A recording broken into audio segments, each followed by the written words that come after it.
In this lesson, we're going to be talking about intrusion detection. Now, intrusion detection is actually a very useful tool for you to have as you're going through a forensic examination, particularly if you're talking about some sort of attack against the system, or maybe you're talking about malware or something along those lines. Intrusion detection can really be your friend in those circumstances.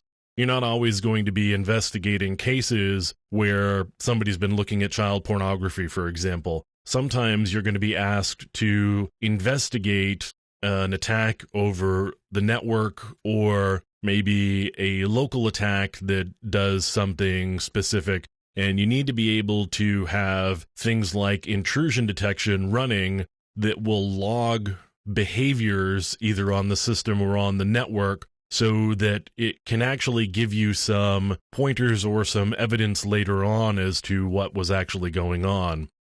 So I've got a Linux system here, and I'm actually running a utility called Snort. And Snort is a network intrusion detection system for Unix-like operating systems.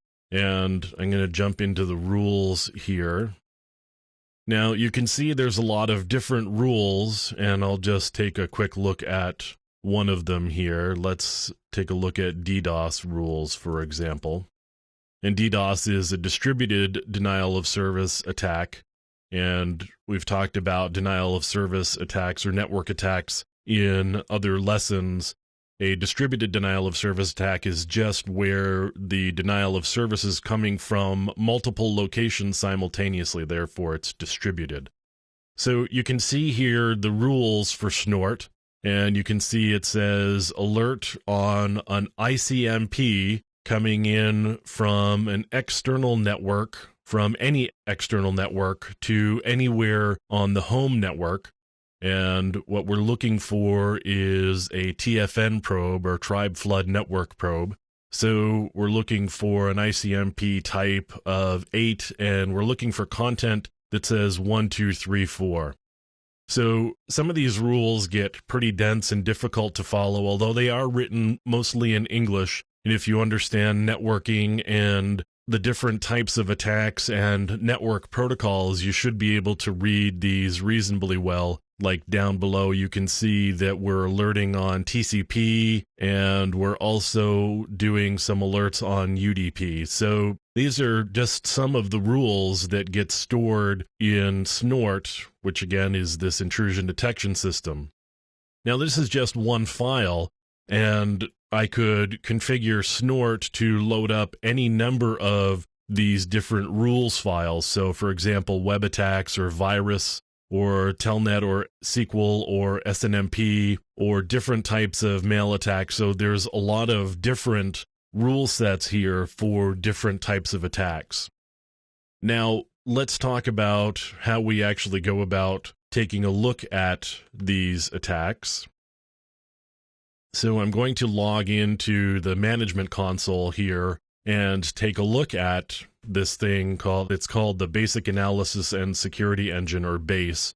And what it does is it's a web interface that goes and reads the Snort database for different violations. And you can see here's a listing for today's alerts, and let's just see what we have for alerts.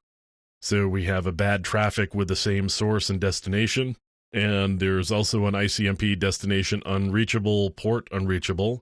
So these are not necessarily anything to worry about. We could actually bring this up and have it tell us what the problem specifically is, and we could get more detailed information. You can see the summary here is this event is generated with an ICMP port unreachable message was detected, and then there's the detailed information and also attack scenarios, as well as false positive information, and it tells you how to actually fix the situation that may have actually caused this problem. And we can go back and take a look at some others. So let's look at the last 72 hours alerts, and it looks like the same set of alerts that are there. And we could take a look at most frequent source ports of any protocol, and you can see there's a list of source ports that have been noted by this particular intrusion detection system. So there's a lot of information that intrusion detection systems can store, and it may be one of these things where if you're working somewhere and you're kind of a dedicated forensic investigator for a particular organization, you may want to lobby for some sort of intrusion detection system if it doesn't already exist, just simply in the case where you may be asked to come in and investigate a situation. At least you'll have a place to go looking for data.